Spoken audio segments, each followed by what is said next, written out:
1. Pentakosta ketiga adalah pencurahan Roh Kudus yang dahsyat di zaman ini, melebihi yang terjadi di Azusa Street. 2. Pentakosta ketiga akan mengakibatkan penuaian jiwa yang terbesar dan yang terakhir sebelum Tuhan Yesus datang kembali. 3. Pentakosta ketiga akan membangkitkan generasi Yeremia, yaitu anak-anak muda yang dipenuhi Roh Kudus, cinta mati-matian kepada Tuhan Yesus, tidak kompromi terhadap dosa, dan akan bergerak untuk memenangkan jiwa. 4. Pentakosta ketiga lahir di Indonesia dan bergerak ke bangsa-bangsa. Gerakan ini dari timur ke barat dan akan kembali ke Yerusalem. 5. Pentakosta ketiga akan memberikan kuasa untuk menyelesaikan amanat agung, dan setelah itu Tuhan Yesus datang kembali.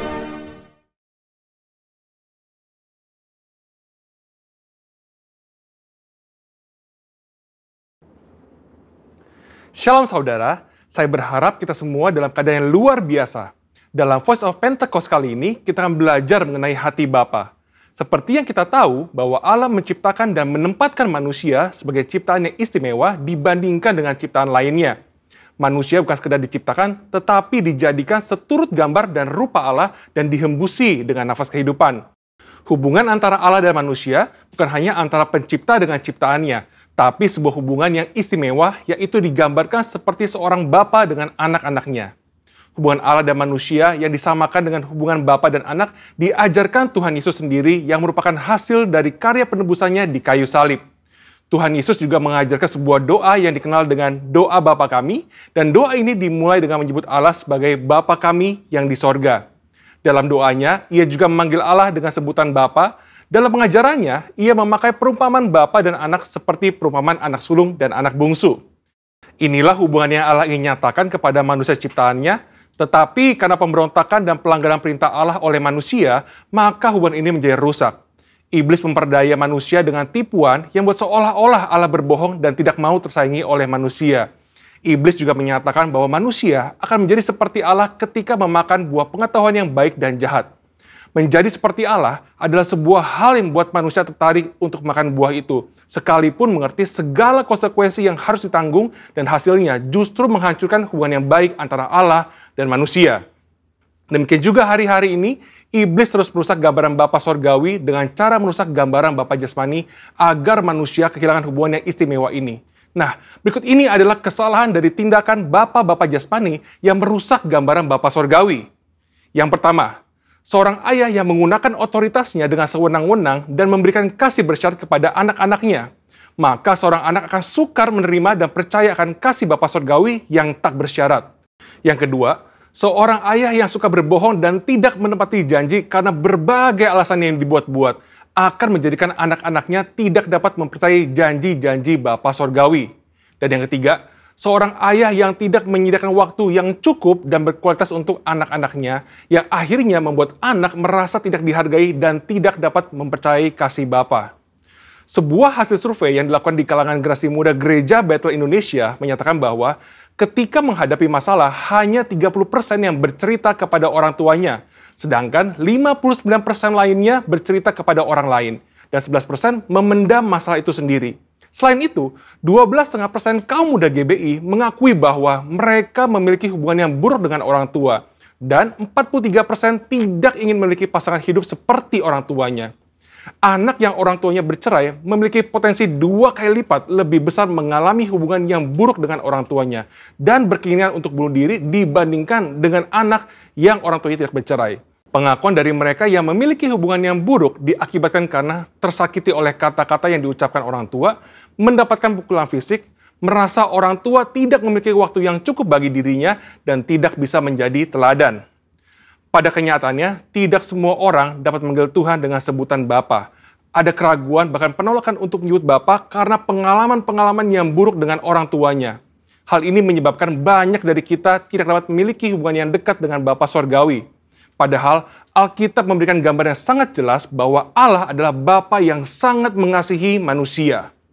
Supaya kita mengalami kasih Bapa, kita bisa mulai dengan menerima kasih-Nya yang utama yang dinyatakan melalui Yesus Kristus yang mati di kayu salib untuk menebus dosa dan menyediakan keselamatan yang kekal bagi kita.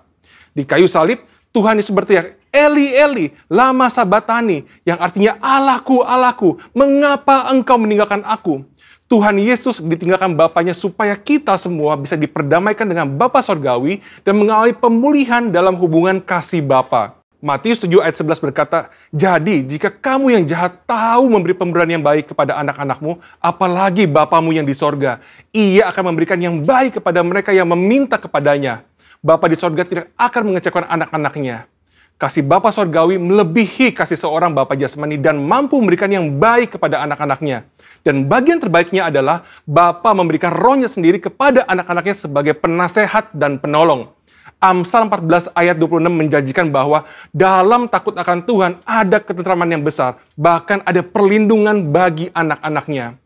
Bapa memberikan perlindungan kepada anak-anaknya untuk bisa hidup sesuai dengan rencananya dan mencapai kesempurnaan dalam panggilannya. Maka dari itu, mari kita percaya bahwa Bapa Sorgawi adalah Bapa yang sangat mengasihi umatnya dan mengalami kasih Bapa melalui perjumpaan pribadi dan kehidupan yang berjalan bersama Dia. Mengalami janji-janji Allah dan melihat kesetiaan Allah terbukti membuat kita bisa mempercayai Dia dan mempercayakan hidup kita kepadanya.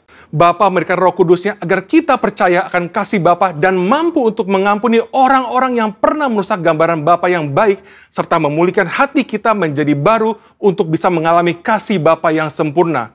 Saudara, untuk penjelasan lengkapnya dari tim teologi kami, silakan cek link yang ada di atas atau scan QR Code yang tersedia. Salam integritas, Tuhan Yesus memberkati.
Hallelujah, we worship you for who you are.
sangat baik ya Bapa. Kau sangat baik dalam hidup kami. Ini yang kami rindu Tuhan. Kami berjalan bersama dengan Engkau dalam anugerah-Mu, dalam kebenaran-Mu. Dalam setiap kehidupan kami ada integritas. Setiap pribadi lepas pribadi berjalan dengan Engkau ya Bapa. Dan kami tahu bukan karena kuat dan gagah kami, tapi karena Roh-Mu kata Tuhan yang menyertai setiap kami pribadi. Thank you Lord Jesus. Siapa kata karalabaya shekini rahata karalasa. Hiralabaya shanta karalabaya shandara hata shekini. Oh, ku rindu setiap waktu hidup di kebenaran-Mu, bukan dengan kuatku, namun karena Roh-Mu. Yesus Kau yang ku pegang teguh. Sekali lagi sama-sama katakan, ku rindu ya Tuhan. Ku rindu setiap waktu hidup di kebenaran-Mu, oh Lord, bukan dengan kuatku, namun karena Roh-Mu. Yesus yang ku pegang, oh teguh. Engkaulah, oh Engkaulah Tuhan, Engkaulah Raja. Berdaulat atas hidupku, ku berserah penuh. Sekali lagi dengan segenap iman kita sama-sama di hadapan Tuhan. Ku rindu setiap waktu hidup dalam kebenaran-Mu ya Allah. Ini yang kami pegang setiap hari dalam hidup kami. Bukan denganku, namun karena Roh-Mu Tuhan. Oh Yesus, Yesus, Yesus Kau yang ku pegang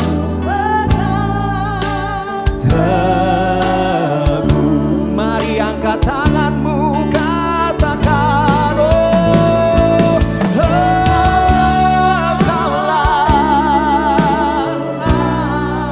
Engkaulah Raja kami Tuhan, Raja. Berdaulat atas hidupku, ku berserah. Engkaulah, oh Engkaulah Tuhan, Engkaulah Raja.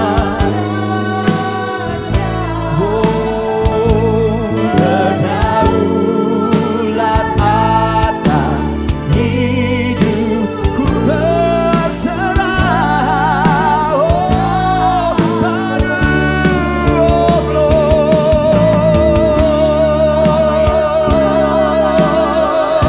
ku berserah penuh, ku berserah penuh.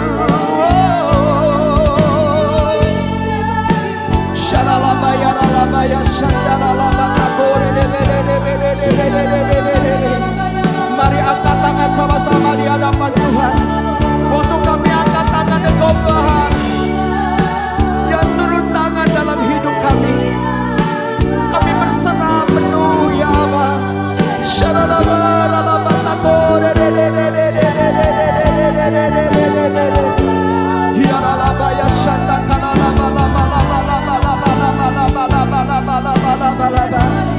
Dengan segenap imanmu katakan, oh, Engkaulah Tuhan, Engkaulah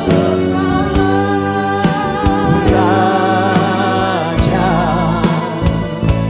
berdaulat atas hidupku, ku berserah penuh. Yes, my Lord, dengan segenap iman kami katakan, Engkaulah Tuhan, oh, Engkaulah, Engkaulah Raja, Raja atas kami, berdaulat atas hidupku, ku oh, sekali lagi katakan, Engkaulah Tuhan. Shalalabalabalabalabalabalaba. Berdaulat, berdaulat atas hidupku, ku berserah, kami berserah penuh, oh, berdaulat atas hidupku, ku berserah. Sekali lagi mari angkat tanganmu di hadapan Tuhan. Berdaulat atas hidupku, ku berserah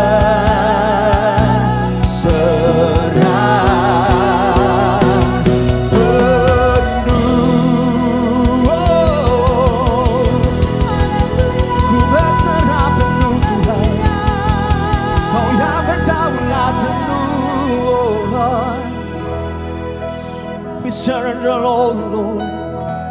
We surrender, oh Lord. Shatakanalabaya Shandi. Oh, oh, oh. Kami berserah penuh. Kau yang ambil alih hidup kami Tuhan. Unalaba Shande, Unalabo. We surrender, oh Lord. Shalalabaya rabata korere. Oh Lord, my life, Lord. Shalalabalabalabalabalabalabalabala.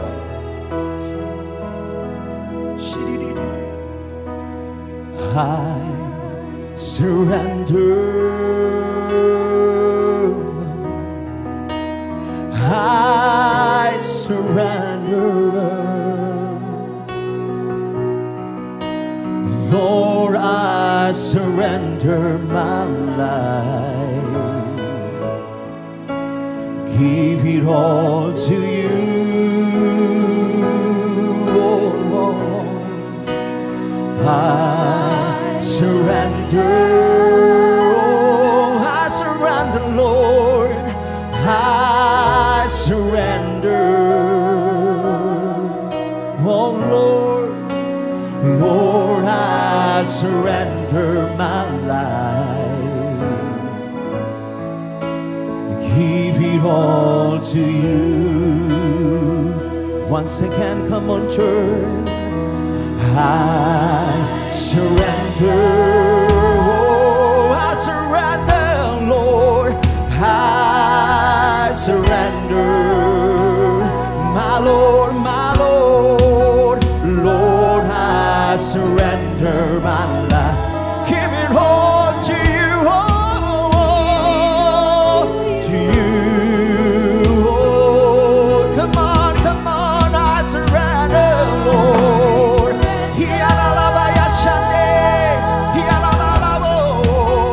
I surrender.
Mari berkat dengan tangan, mari berbahasa roh sama-sama.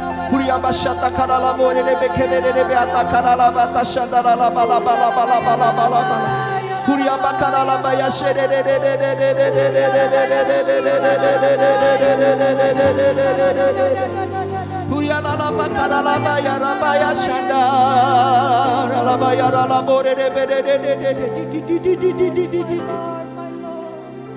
Shalala bala bala bala bala. Shidi di di di di di di. Shalala bala bala bala bala bala bala bala bala. Shidi di di di di di di di di.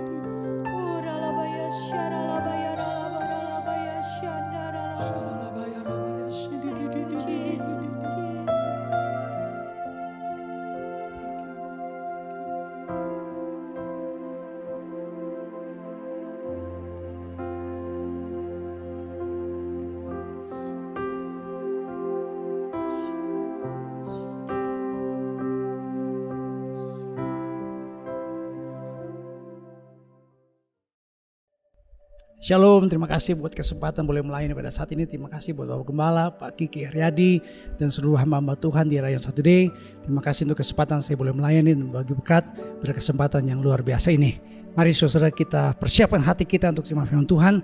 Mari kita berdoa. Bapa Surgawi, kami bersyukur karena Engkau Tuhan yang tidak pernah meninggalkan kami. Engkau Tuhan yang memegang tangan kami dan memberikan kami kemenangan. Engkau Tuhan Gembala kami yang baik, yang selalu menuntun kami ke air yang tenang dan rumput yang hijau. Engkau Tuhan yang di pihak kami, sehingga kami berani berkata dengan iman, siapakah lawan kami? Karena kami pasti lebih dari pemenang. Mari Bapa, Engkau berfirman, Engkau berbicara buat kami, karena firman Tuhan adalah kebenaran. Pada saat kami mengaminkan firman Tuhan, kami percayakan firman Tuhan, kami hidup dalam firman Tuhan, kami bertindak sesuai dengan firman Tuhan, maka kami yang lemah Tuhan kuatkan, kami yang sakit Tuhan sembuhkan, kami yang terikat Tuhan lepaskan, kami punya masalah kami percaya ada kemenangan, ada kelepasan, ada mujizat, ada pertolongan Tuhan terjadi buat setiap kami. Dalam nama Tuhan Yesus kami siap diberkati oleh firman-Mu. Haleluya. Yang percaya katakan bersama dengan saya, amin. Puji Tuhan, Tuhan berkati.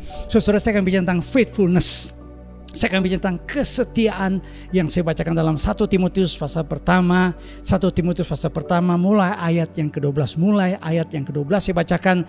Aku bersyukur kepada Dia yang menguatkan aku, yaitu Kristus Yesus Tuhan kita, karena Ia menganggap aku setia dan mempercayakan pelayanan ini kepadaku. Aku yang tadinya seorang penghujat dan seorang penganiaya dan seorang ganas, tetapi aku telah dikasihaninya, karena semuanya itu telah kulakukan tanpa pengetahuan, yaitu di luar iman. Ayat 14 berkata, malah kasih karunia Tuhan kita itu telah dikaruniakan dengan limpahnya kepadaku dengan iman dan kasih dalam Kristus Yesus. Perkataan ini benar dan patut diterima sepenuhnya.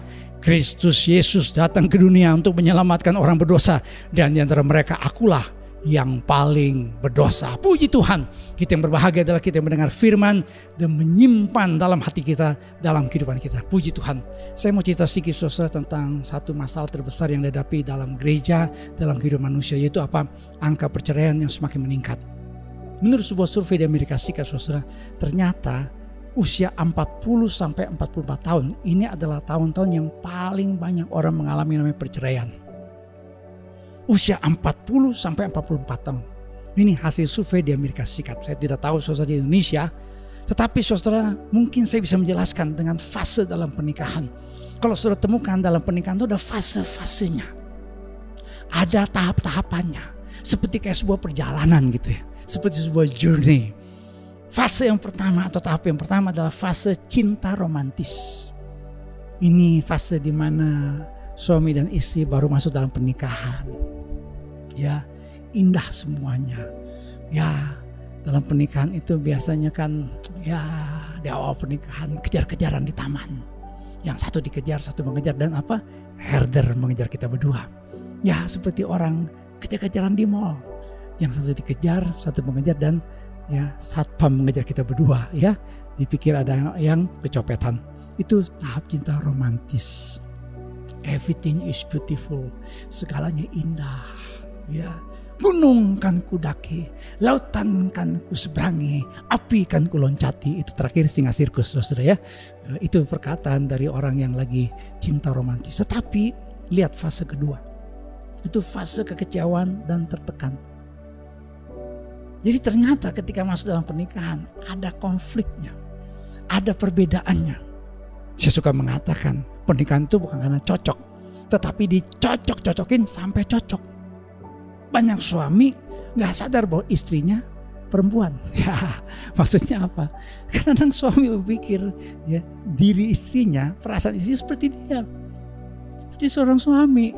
Kita kan suami bermainnya selalu dengan yang namanya logika, logis. Wanita main dengan perasaan. Kayak saya kalau nonton film tuh bareng sama istri, saya kaget kadang-kadang. Istri saya sudah ambil tisu, nangis. Kalau saya mah biasa-biasa aja gitu ya. Kenapa susah? Karena wanita main dengan feeling, modern feeling, temannya aling, nah begitu ya. Nah itu yang namanya wanita. Ya laki-laki beda. Jadi pernikahan itu bukan karena cocok, tapi dicocok-cocokin sampai cocok. Nah ini seringkali jadi masalahnya. Sehingga fase kekecewaan, distress. Ternyata suami saya tuh kalau ngomong tuh kasar. Karena waktu pacaran kan biasanya yang bagus-bagus kan dikeluarin kan. Istri saya juga begitu ya.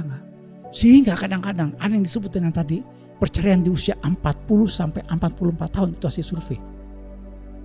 Kenapa? Karena kekecewaan dan tertekan itu dalam pernikahan tidak diselesaikan. Puncaknya di usia 40. Udah mulai akhirnya. Udah sampai di sini nih, udah sampai di leher. Ya, sakit hatinya, marahnya. Dia harus masuk dalam tahap belajar. Kesadaran, fase perubahan, fase cinta sejati. Padahal dalam pernikahan Kristen kuncinya apa? Itu ada yang namanya janji setia. Janji pernikahan, vows of marriage. Itu selalu ada yang namanya satu janji setia sampai kematian memisahkan kita. Terjemahan bahasa Inggrisnya until death do us part. Tapi ternyata saudara, masalah terbesar yang dihadapi dalam gereja adalah apa? Banyak pernikahan hancur. Makanya saya percaya kita di Rayon 1D pasti banyak pasangan muda yang dilayani secara khusus. Pasti kita ya pada saat ini pelayanan di Rayon 1D fokus banyak kepada yang disebut dengan young couples atau yang namanya pasangan-pasangan muda. Kami pun dalam pelayanan juga demikian. Pasangan muda itu kami betul-betul perhatikan bimbingan pranikah. Bahkan saya sekarang lagi membuat ya bimbingan pasca pernikahan. Karena biasanya banyak orang tuh waktu bimbingan pranikah tuh aktif, ya ikut. Wah, ya kenapa? Karena itu persyaratan pernikahan kan. Kalau nggak ikut BPN dan tidak lulus BPN bimbingan pranikah nggak diberkati. Tapi setelah masuk dalam pernikahan nggak ada lagi yang namanya pembinaan. Makanya saya sedang bergumul dan berdoa, sedang mempersiapkan satu materi untuk bimbingan pasca pernikahan.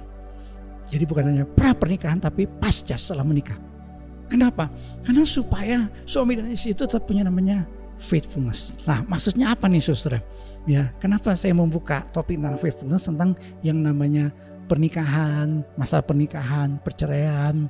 Ya saudara, karena kalau kita lihat istilah faithfulness ini adalah buah Roh Kudus, fruit of the Spirit. Kata Yunani yang dipakai adalah pistis. Secara sederhana faithfulness diartikan the quality of being faithful. Kata Yunani adalah pistis. Kesetiaan, kepercayaan, iman. Ajaran yang yakini seringkali kata pistis diterjemahkan sebagai iman dalam Alkitab kita bahasa Indonesia. Tapi sebenarnya faithfulness itu adalah kesetiaan yang teguh dan kokoh terhadap pribadi orang atau seseorang yang telah dipersatukan dengan kita oleh janji komitmen. Jadi seperti tadi saya singgung tentang yang namanya pernikahan itu adalah sebuah komitmen. Saya sekarang memakai istilah komitmen. Karena banyak orang berjanji tapi tidak berkomitmen. Apa bedanya janji dengan komitmen? Promise and commitment. Kalau komitmen itu to do something in the future. Janji seringkali cuma kata-kata doang. Sehingga ada lagu yang berkata janji, janji, tinggal janji, bulan madu hanya mimpi.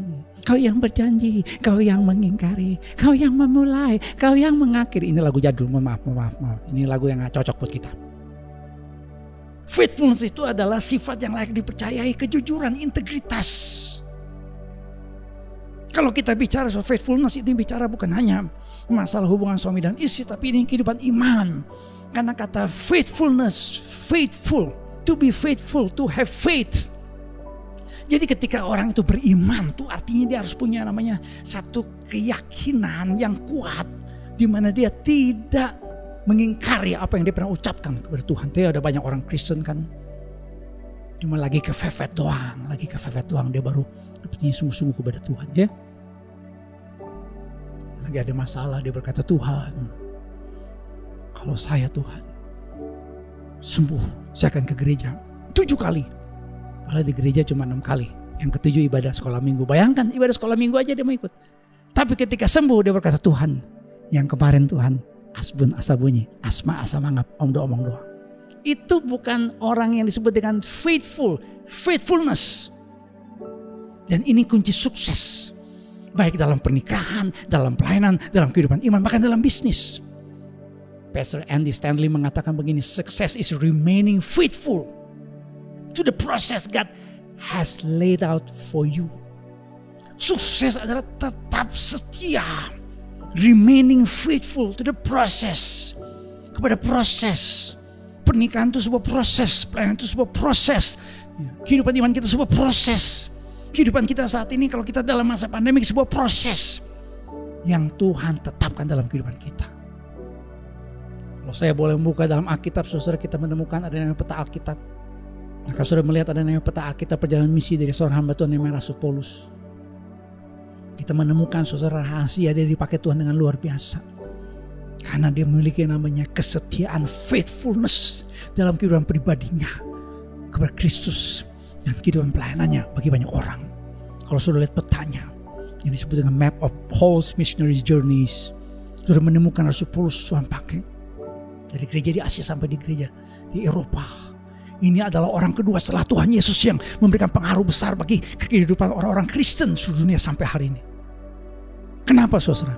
Karena dia punya namanya faithfulness. Mengapa kita harus memiliki kesetiaan, faithfulness dalam kehidupan kita sebagai orang percaya? 3 alasan yang saya temukan berdasarkan surat Rasul Paulus kepada anak rohaninya Timotius. Yang pertama, keselamatan kita sebagai orang percaya. Keselamatan kita sebagai orang percaya. Ini alasan yang pertama, kenapa kita harus memiliki yang namanya faithfulness, kesetiaan dalam iman kita, dalam kehidupan rohani kita. Paulus berkata, malah kasih karunia Tuhan kita itu telah dikaruniakan dengan limpahnya kepadaku. Dengan iman, katanya pistis, faithfulness, dan kasih dalam Kristus Yesus. Terjemahan bahasa Indonesia sehari-hari menerjemahkan, dan saya malah dilimpahi dengan rahmat Tuhan kita. Ia memberikan kepada saya kemampuan untuk percaya kepadanya. Kemampuan untuk percaya kepadanya. Ketika kita menerima yang namanya kasih setia Tuhan. Faithfulness pistis. Itu karena anugerah Tuhan. Kemampuan yang membuat kita bisa menjadi orang percaya. Itu tetap ada yang namanya anugerah Tuhan. Kita bisa bertobat saudara karena karya Roh Kudus yang menginsafkan kita akan dosa, kebenaran dan penghakiman. Itu semua saudara karena ada yang namanya anugerah dan kebaikan Tuhan. Ketika seseorang saudara diselamatkan, itu ada yang namanya saudara anugerah Tuhan yang membuat dia saudara memiliki yang namanya faithfulness dalam hidupnya. Rasul Paulus saudara adalah seorang penganiaya jemaat. Karena kalau saudara membaca kesaksiannya, aku yang tadinya seorang penghujat dan seorang penganiaya dan seorang ganas, tapi aku telah dikasihaninya. Aku telah dikasihaninya. Karena semuanya itu aku lakukan tanpa pengetahuan. Itu di luar iman. Kita percaya Tuhan yang kita sembah adalah Tuhan yang hidup, Tuhan yang berkuasa, Tuhan yang ajaib, Tuhan pembela kita yang agung. Kenapa? Karena Rasul Paulus berjumpa langsung dengan Tuhan Yesus. Ketika Rasul Paulus mau tangkap pengikut Yesus Kristus, murid-murid Yesus dia mau tangkap, dia dapat surat kuasa dari imam besar dan dia mau tangkap pengikut Yesus. Tetapi saudara, Tuhan yang kita sembah, Tuhan yang hidup, Tuhan yang bangkit, Tuhan yang berkuasa. Dan Rasul Paulus berjumpa dengan Kristus. Disitulah Rasul Paulus sadar, Yesus Tuhan yang hidup, Tuhan yang berkuasa. Saya baca di Mesir ada orang yang namanya Khalil. Orang ini adalah seorang yang selalu membenci orang Kristen, bakar gereja, menganiaya orang Kristen. Tetapi singkat cerita, orang seperti Khalil, dia bertobat, terima Tuhan Yesus dan dia bersaksi di mana-mana. Sehingga saudara, dia menyatakan kasih karunia Allah kepada banyak orang. Itulah iman Kristen. Ada yang berkata begini saudara, other religions are stories of man's search for God. The Bible is the story of God's search for man. Agama dengan iman Kristen itu berbeda. Saudara lihat gambar ini. Agama adalah usaha manusia berdosa mencari Allah yang kudus, the sinful man. Searching for God. Tetapi kita tahu saudara, semua orang telah berbuat dosa. Pendiri-pendiri agama adalah manusia berdosa. Tokoh-tokoh agama adalah orang-orang berdosa. Tetapi saudara, kita mengenal keselamatan dalam Kristus Yesus. Saudara lihat panahnya. Allah yang maha kasih, karena begitu besar kasih Allah kan dunia ini, sehingga ia telah mengaruniakan anak yang tunggal itu Yesus Kristus, supaya setiap orang percaya kepada yang tidak binasa dan boleh hidup yang kekal. Saudara-saudara, jadi Allah yang maha kuasa datang ke dalam dunia mencari manusia berdosa. Itu yang namanya iman Kristen. Jadi saudara, Rasul Paulus mengatakan kenapa dia memiliki namanya kesetiaan, karena dia telah menerima anugerah keselamatan yang luar biasa. Dia berkata dalam 1 Timotius 1 ayat yang ke-12, aku bersyukur kepada Dia yang menguatkan aku, yaitu Kristus Tuhan kita. Karena Ia menganggap aku setia dan mempercayakan pelayanannya kepadaku. He has given me the strength for my work because He knew He could trust me. Ketika kita diselamatkan, saudara, kita harus meresponi anugerah keselamatan yang Tuhan berikan buat kita adalah apa? Dengan kesetiaan kita di dalam Dia.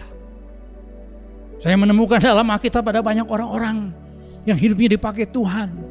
Salah satunya penulis lagu Amazing Grace. Amazing Grace, how sweet the sound. Penulisnya adalah John Newton. Ini seorang yang dulunya penjual budak. Jadi dia beli budak dari Afrika, jual di barat.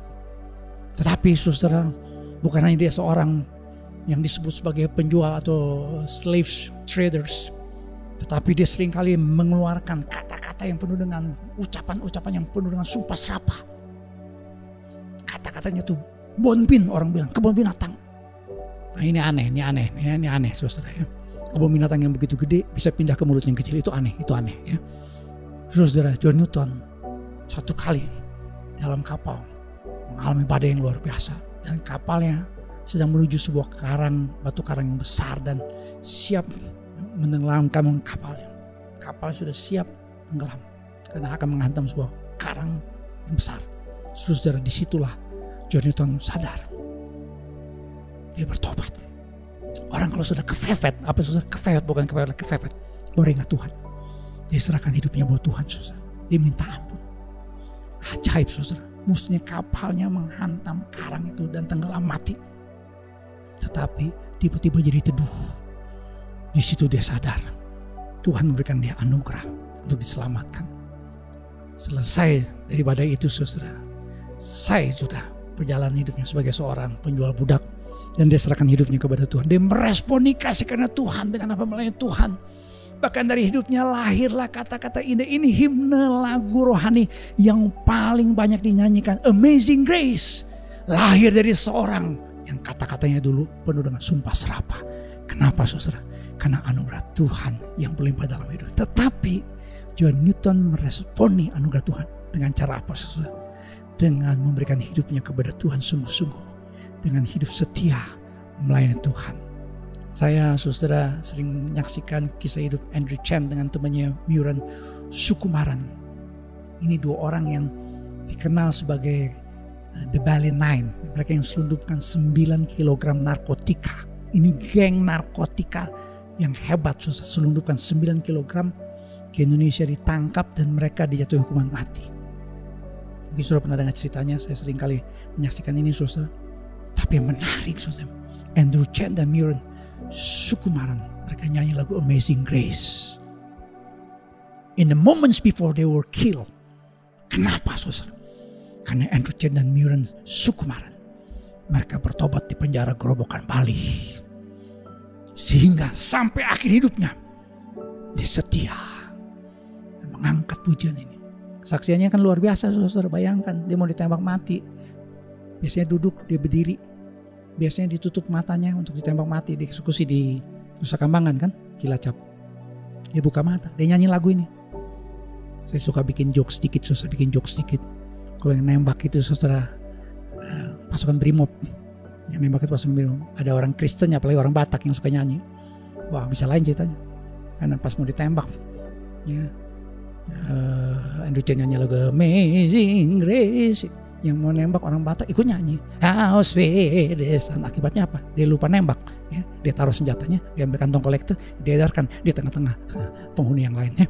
Saudara, Andrew Chen dan Myron Sukumaran, mereka meresponi keselamatan yang dari Tuhan dengan cara apa? Hidup dalam kesetiaan. Tatsuya Shindo juga sama. Ini expose Yakuza, sudah lihat badannya tatoan semua. Tapi dia bertobat saudara dengan cara yang ajaib. Di dalam penjara isolasi dia baca ayat. Karena dalam penjara isolasi entah bagaimana dia bisa baca Alkitab, karena ada Alkitab di situ. Dia buka Alkitab pada dia sebelumnya tidak pernah percaya Yesus. Tapi ketika dia baca Yeskiel 33 ayat 11, dia bertobat. Dan dia meresponi anugerah Tuhan dengan cara apa? Dengan hidup setia. Apakah kita memiliki kesetiaan setelah kita menerima anugerah keselamatan yang besar dalam Kristus Yesus? Kita diselamatkan bukan karena usaha kita. Tadi saya lihat gambarannya, saya perlihatkan gambarannya. Usaha manusia pasti gagal total. Tetapi saudara, anugerah Tuhan menyelamatkan kita. Tapi apa responnya? Ada seorang istri yang menikah dengan seorang suami yang kejam. Suaminya tulis daftar yang setiap hari istri harus kerjakan. Daftarnya cukup panjang. Pokoknya tiap pagi dari jam 4 sampai jam 10 malam harus kerja di rumah. Ya, bersihin rumah, cuci piring, masak, udah. Ya. Tapi istri ini berdoa. Dia orang Kristen, dia berdoa, Tuhan tolong saya. Hati-hati ya, suami-suami, istri itu tiang doa. Ya. Kalau sudah istri berdoa, luar biasa ya. Jangan sampai istri jadi tiang listrik ya. Yang buat suami jadi kesetrum ya. Doa, suami meninggal. Suaminya dia meninggal, suami yang kejam ini meninggal. Ya, ini bukan kan ini istri doa tiap hari Tuhan cabut nyawanya, enggak. Ya, meninggal. Udah. Dia menjadi seorang janda. Di gereja ketemu seorang pemuda yang baik, cinta Tuhan. Ya, suami yang dulu, almarhum suaminya dulu nggak pernah ke gereja, nggak pernah percaya sama Tuhan, ya nggak jadi suami yang kejam begitu ya. Ketemu nih pemuda yang baik, dan akhirnya dia menikah dengan pemuda ini. Dan pemuda ini tidak pernah kasih list untuk suruh dia kerja. Namun ini istri begitu bersyukur, berterima kasih dapat suami yang baik. Karena suami ini tiap hari nyanyi lagu Ku belai rambutmu yang kucai, cincai, capcai, makan tangcai. Ya, apa yang dia lakukan? Dia bangun jam 3. Kerja keras, dia bersihin rumah sedemikian rupa. Ketika dia lagi beres-beres rumahnya, setelah sekian lama mereka menikah, ini wanita menemukan kertas yang dulu suaminya tulis, daftar pekerjaan yang harus dikerjakan tiap hari, dan dia kaget. Ternyata dulu daftar yang dibuat oleh almarhum suami yang pertama itu cuma berapa items ya, mungkin ya 14-15, tapi dia melakukan sampai 20 items. Jadi artinya apa, saudara? Jadi istri ini ketika dia mendapatkan suami yang baik, tanpa harus suaminya buat daftar untuk buat ini, dia dengan senang hati, dengan sukacita, dia melakukan yang terbaik buat suaminya. Ini gambarannya dalam hidup kita, saudara. Suami kita yang pertama itu dulu, saudara, adalah yang namanya hukum Taurat, namanya peraturan agama yang buat kita jadi stres.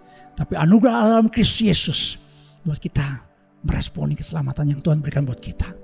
Saudara, kalau kita sudah selamatkan dalam Tuhan Yesus, mari kita meresponi Dia dengan hidup dengan lebih setia. Setia dalam berdoa, setia baca firman Tuhan, setia beribadah, setia mengasihi Tuhan, setia melayani. Karena kita tahu keselamatan yang Tuhan berikan buat kita begitu luar biasa. Yang percaya katakan amin, haleluya, puji Tuhan. Berikan kemuliaan buat Tuhan kita karena anugerahnya yang ajaib buat setiap kita. Amin. Yang kedua, saudara, mengapa kita harus hidup dalam kesetiaan dalam Kristus Yesus?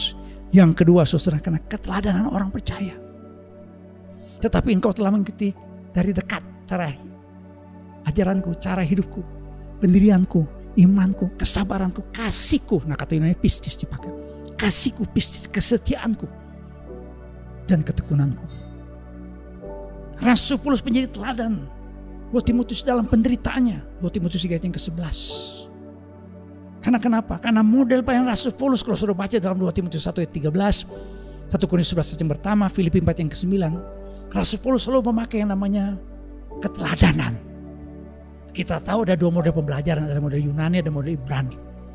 Model Yunani itu di kelas, model Ibrani itu dalam kehidupan, dan pakai sistem yang namanya keteladanan. Saya suka bilang belajar sistem Ibrani ini yang paling bagus. Kenapa? Karena orang belajar bahasa Inggris di kelas, kursus bahasa Inggris, belajar bahasa Inggris di kelas, kita banyak menghafal. Kita pakai teori ya, menghafal tenses, subject, place to be, plus in. Kita hafal semua ya, irregular verb ya, do did dan bring verb, dak dik duk sim samsung ya. Tetapi saudara, ketika ada orang yang pintar bahasa Inggris, taruhlah orang Amerika ngomong sama kita pakai bahasa Inggris ya, where are you going? Kita langsung mikir dengan teori. Where interrogatif, are orang kedua to be, you kata ganti orang kedua, going go present. Oh, ini berarti kalimatnya present continuous tense karena bentuknya I ya, subject plus to be plus verb plus in. Present continuous. Saya mesti jawabnya I'm going to. Pas kita mau jawab saudara, orang udah pergi. Jadi belajar itu paling bagus adalah praktek. Belajar itu ya, niru. Orang belajar bahasa itu meniru. Makanya kalau saudara di rumah nih ya, ngomongnya Mandarin, anak-anak kita cenderung bisa bahasa Mandarin. Cenderung bisa. Ya, saya pernah saudara melayani di Australia, orang Indonesia yang lama tinggal di Australia, anak-anaknya itu masih ngerti bahasa Indonesia. Kenapa? Karena orang tua yang ngomong di rumah pakai bahasa Indonesia. Itu mudah belajar. Jadi keteladanan. Karena kata-kata kita tuh cuma katanya 7%. Intonasi kita 55%. Tetapi 38% itu intonasi kita. Tapi 55% sudah lihat nih gambar. The 3 fish ya. Ada namanya visual. Apa yang orang lihat, gitu. Verbal tuh kata-kata kita, ya, gitu. Vokal itu, ya, ya intonasi kita. Tapi apa yang orang lihat tuh visual 50%. Kenapa? Karena sudah tahu menurut riset 70% sensor penerima tubuh kita terdapat pada mata. Ya, kalau kita hanya mendengar tanpa melihat, 3 jam kemudian kita hanya ingat 70% dan 3 hari kemudian hanya ingat 10%. Tapi kalau kita melihat dan mendengar 3 jam kemudian kita dapat mengingat 86%. Dan 3 hari kemudian kita masih dapat mengingat 65%. Makanya ada orang namanya James Holmes. Dibunuh orang secara kejam. Ini peristiwa yang terjadi benar-benar bulan Juli 2012. Kenapa? Karena dia selalu nonton film Batman. Dan menjadikan Joker itu teladan hidupnya. Sehingga dia bunuh orang. Seperti The Joker. The Joker itu bunuh orang hanya untuk kesenangan. Ini benar-benar terjadi saudara. Karena James Holmes ini menjadikannya namanya The Joker teladan hidupnya. Di Jakarta pernah kejadian ada remaja waktu itu usia 15 tahun membunuh seorang bocah di bawah usia 5 tahun tanpa ada rasa bersalah sampai seorang psikolog didatangkan untuk melayani remaja ini. Karena ternyata remaja ini menjadi seorang pembunuh berdarah dingin akibat apa? Sering nonton film-film horor. Ini sudah lihat fotonya nih. Ya, terus ada gambarnya ini nih, gambar yang sudah dibuat. Example is another way to teach. It's the only way to teach, kata Albert Einstein. Makanya kalau sudah baca dalam Ibrani pasal 11 pertama, heroes of faith itu dijabarkan saudara kepada penerima surat Ibrani, jemaat penerima surat Ibrani. Kenapa? Karena mereka sedang mengalami penderitaan, mereka sedang mengalami aniaya, mereka sedang mengalami kesusahan. Beberapa di antara mereka sudah mulai undur imannya, mereka kehilangan kesetiaan. Dan dijabarkan dalam Ibrani 11 mulai ayat yang pertama tentang iman. Iman adalah dasar dari segala sesuatu yang kita harapkan dan bukti dari segala sesuatu yang tidak kita lihat. Ini bicara tentang kesetiaan dari yang namanya Abraham, ada yang namanya Musa, ada yang namanya Yusuf, ada orang-orang percaya dalam perjanjian lama, saudara. Itu menjadi teladan. Ketika kita saudara mau menjadi orang yang berdampak, kita harus punya namanya kesetiaan. Pertanyaan saya kepada saudara saat ini, siapa teladan kita? Kalau saudara gembala kul, saudara harus jadi teladan. Banyak kul yang tidak bermultiplikasi karena gembala kulnya nggak punya keteladanan. Salah satunya apa? Kesetiaan. Dalam pelayanan kami melihat saudara, gembala sel yang baik, yang punya kesetiaan, yang punya komitmen, yang sungguh-sungguh beriman, yang semangat, yang berkobar, yang berapi-api, itu selnya bertumbuh. Kalau saudara saat ini melayani, saudara aktivis, pengerja gereja, pelayan-pelayan Tuhan, saudara harus menjadi teladan. Ini rahasianya sehingga Rasul Paulus dipakai Tuhan luar biasa. Ini rahasianya, ini rahasianya.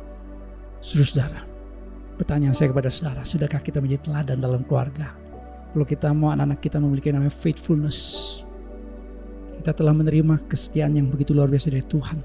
Mari kita tularkan kepada anak-anak kita melalui apa? Keteladanan. Hari Minggu dia lihat papa mamanya ibadah online sungguh-sungguh gak? Jangan-jangan papanya ibadah online taruh HP ya sambil main catur. Ini gak ada ya, di Rayon 1D gak ada begitu ya.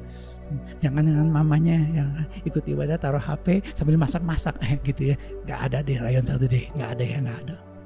Tapi saya dengar loh saudara, ya orang pas ibadah online kayaknya udah mulai 4L sudah gak punya komitmen lagi, udah gak bersemangat lagi, udah gak punya namanya faithfulness in God. Saudara, kalau kita mau berdampak, kita harus memberikan satu contoh keteladanan, kesetiaan di dalam Kristus Yesus, kesetiaan dalam pelayanan bagi hormat dan kemuliaan nama Tuhan. Yang percaya katakan amin, haleluya, puji Tuhan. Yang ketiga terakhir saudara, kematian orang percaya. Mengenai diriku, darahku sudah mulai dicurahkan sebagai persembahan dan saat kematian sudah dekat. Aku telah mengakhiri pertandingan yang baik, aku telah mencapai garis akhir dan aku telah memelihara iman. Kata Yunani adalah pistis. To come to Christ cost you nothing. To follow Christ cost you something. To serve Christ will cost you everything. Saudara boleh membaca saat ini saudara orang Kristen di dunia apa yang mengalami penderitaan. Setiap bulan 322 orang Kristen dibunuh karena iman mereka. Gereja, bangunan orang Kristen dihancurkan. Orang-orang Kristen masuk dalam penjara. Dianiaya karena imannya pada Kristus. Itu pun terjadi di Indonesia. Diperkirakan di Korea Utara ada 50.000 sampai 70.000 orang Kristen dalam penjara. Tetapi kita harus punya nama faithfulness. Makanya Rasul Paulus berkata buat anak rohaninya Timotius, tetapi kuasailah dirimu dalam segala hal, sabarlah menderita, lakukanlah pekerjaan berita Injil dan tunaikanlah. Bahasa Indonesia lainnya menerjemahkan menyelesaikan seluruhnya tugas pelayananmu. Karena kenapa? Tommy Barrett menulis bahwa hanya 1 dari 10 orang yang memulai pelayanan pada usia 21 tahun dan telah melayani Tuhan sampai usia 65 tahun. Mereka jatuh dari pelayanan karena imoralitas, patah semangat, teologi liberal, cinta akan uang dan hal-hal dari dunia ini. Di Amerika Serikat disurvei sekitar 3 dari 4 gembala jemaat tinggalkan pelayanan karena stres. Saya bersyukur sampai hari ini Tuhan memberikan saya kemampuan untuk melayani Tuhan. Saya dipanggil Tuhan dari usia muda. Dari muka saya kemerah-merahan seperti Daud ya. Dari rambut saya tebal sampai tipis begini saudara. Kenapa saudara? Karena anugerah Tuhan yang buat saya bisa tetap saudara setia. Faithfulness. Saudara, saya bedakan antara pencobaan dengan ujian. Coba lihat perbedaannya.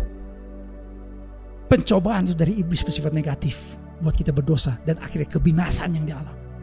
Tapi ujian dari Tuhan, seperti dalam Rasul Paulus menderita karena nama Yesus, ada harga yang harus dibayar. Itu Tuhan izinkan bersifat positif buat iman kita bertumbuh dan akhirnya kemuliaan Tuhan dinyatakan. Tuhan Yesus berfirman kepada jemaat yang ada dalam kitab Wahyu, hendaklah engkau setia sampai mati, dan aku akan mengaruniakan kepada mahkota kehidupan. Ini yang dikatakan oleh Rasul Paulus menjelang kematiannya. Sekarang telah tersedia bagiku mahkota kebenaran yang dikaruniakan kepadaku oleh Tuhan, hakim yang adil pada harinya. Tapi bukan hanya kepadaku, melainkan juga kepada semua orang yang merindukan kedatangannya. Ada mahkota yang diberikan. Kalau sudah lihat peta akhir zaman, lo lihat tuh dari rapture ada yang namanya Bema. Bema seat, ini takhta pengadilan Kristus. Ini bukan bicara orang masuk surga masuk neraka, ini tidak. Ini bicara susah tentang yang namanya mahkota yang akan diberikan orang percaya. Ada yang bertanya sama saya, Pak, kalau orang sebelum dia meninggal baru terima Tuhan Yesus masuk surga nggak? Masuk. Pak, kan nggak adil, Pak. Kok masuk surga? Masuk. Pak, dia sepanjang hidupnya, Pak, nggak ke gereja, nggak percaya Yesus. Saya, Pak, sudah begitu setia, Pak. Kok nggak sama dia, Pak? Kok bisa masuk surga? Saya cuma masuk surga sama-sama. Sekali lagi saudara, saya katakan keselamatan kita bukan karena usaha kita, Tapi karena anugerah dalam Kristus Yesus. Tapi kok dia masuk surga apa? Saya bilang masuk. Walaupun menit-menit terakhir sebelum dia menghembuskan nafasnya terakhir, dia terima Tuhan, dia masuk surga. Tetapi ketika dia masuk surga, kepalanya botak. Apa saudara? Botak kepalanya. Kenapa? Tidak ada mahkota yang diberikan. Mahkota diberikan hanya buat orang yang setia. There are 5 Christian crowns. Dan salah satunya Tuhan berikan the crown of life. Ini orang-orang yang setia sampai pada akhir hidupnya. Sampai dia mati dalam Kristus. Saudara, pertanyaan saya kepada saudara. Apakah kita didapati tetap setia ketika Kristus datang kembali? Tuhan Yesus berkata, sebab itu hendaklah kamu juga siap sedia. Tetap setia artinya. Tetap setia karena anak manusia Yesus Kristus datang pada saat yang tidak kamu duga. Tapi Tuhan mau supaya kita menjadi hamba yang dikatakan hamba yang berbahagia. Yang didapati oleh Tuhannya itu Yesus Kristus Tuhan kita. Melakukan tugas kita. Atau kita tetap setia ketika Tuhannya itu datang. Saya berdoa supaya saudara dan saya ketika Tuhan Yesus datang dalam awan kemuliaan menjemput orang-orang percaya. Karena kedatangan Tuhan sudah amat sangat dekat. Tuhan mendapati kita tetap setia. Dan kita semua akan bersama-sama dengan Tuhan sampai selama-lamanya. Amin. Tuhan memberkati. Berikan kemuliaan buat Tuhan kita. Puji Tuhan. Haleluya. Mari kita berdiri bersama sesuatu kita berdoa. Kita berdoa. Mari saudara kita berdoa. Kita angkat tangan kita bersama. Kita angkat tangan kita. Dalam doa Bapa kami berdoa. Kami angkat tangan kami. Sebagai tanda kami berserah. Kami mohon kekuatan. Pengurapan. Kepenuhan. Kuasa Allah Roh Kudus. Memenuhi hidup kami Tuhan. Supaya setiap kami Tuhan memiliki namanya kesetiaan, faithfulness. Setelah kami mengalami yang namanya keselamatan dari Tuhan, biarlah kami menjadi orang percaya yang setia. Setia mengiringi Tuhan sampai pada akhirnya. Menjadi seorang suami yang setia. Menjadi seorang istri yang setia, menjadi orang tua yang setia. Menjadi orang muda yang setia. Menjadi pelayan Tuhan, hamba Tuhan yang setia. Menjadi orang-orang percaya yang setia sampai kedatangan Tuhan. Dalam awan kemuliaan hamba berdoa Tuhan, setiap jemaat Tuhan yang mendengar firman Tuhan, yang mengaminkan firman Tuhan, yang bertekad dan berkomitmen untuk hidup dalam firman Tuhan. Kami semua Tuhan memiliki namanya kesetiaan. Kami semua ketika Tuhan datang dalam awan kemuliaan kami terangkat ke sorga dan bersama-sama dengan Tuhan untuk selama-lamanya meteraikan kebenaran firman Tuhan yang dalam hati kami, dalam hidup kami. Dalam nama Tuhan Yesus kami berdoa dan percaya. Yang percaya katakan bersama dengan saya. Amin. Tuhan memberkati.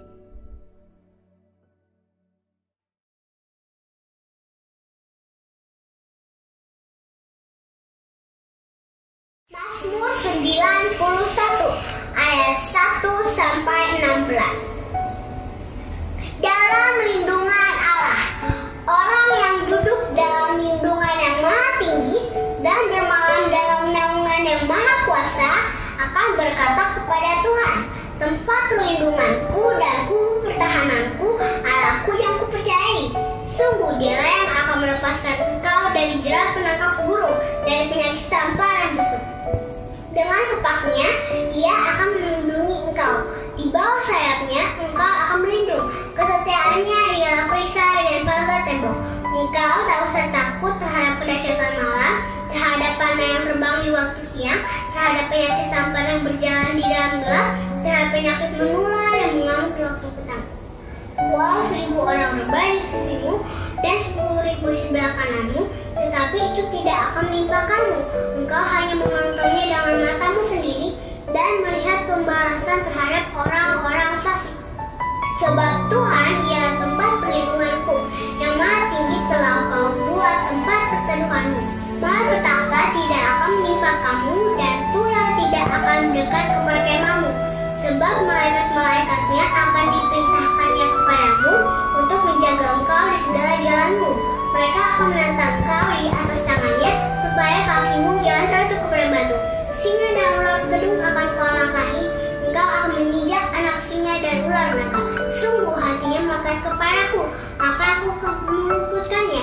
Aku akan membentenginya, sebab ia mengenal namaku. Bila ia berseru kepadaku, aku akan menjawab. Aku akan menyertai dia dalam kesesakan. Aku akan meluputkannya dan memuliakannya. Dengan panjang umur akan kupunya kepadanya keselamatan daripadaku. Amin. Stay healthy. God bless you. Bye-bye.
Mari jemaat yang dikasihi Tuhan, kita angkat kedua tangan kita dan terimalah berkat Tuhan. Kiranya kasih karunia, sukacita, damai, sejahtera yang berlimpah-limpah yang berasal dari Bapa di surga melalui putranya yang tunggal Tuhan Yesus Kristus, serta persekutuan yang manis dengan Roh Kudus turun atas kita semua, memberikan kemenangan, keberhasilan, kekuatan, kesehatan yang sempurna. Mulai hari ini sampai Maranatha, Tuhan Yesus datang kedua kali menjemput kita semua di awan-awan yang permai, bahkan sampai selama-lamanya. Kita yang diberkati Tuhan, sama-sama katakan amin. Rumah doamu bagi keselamatan bangsaku, bagi keselamatan bangsaku.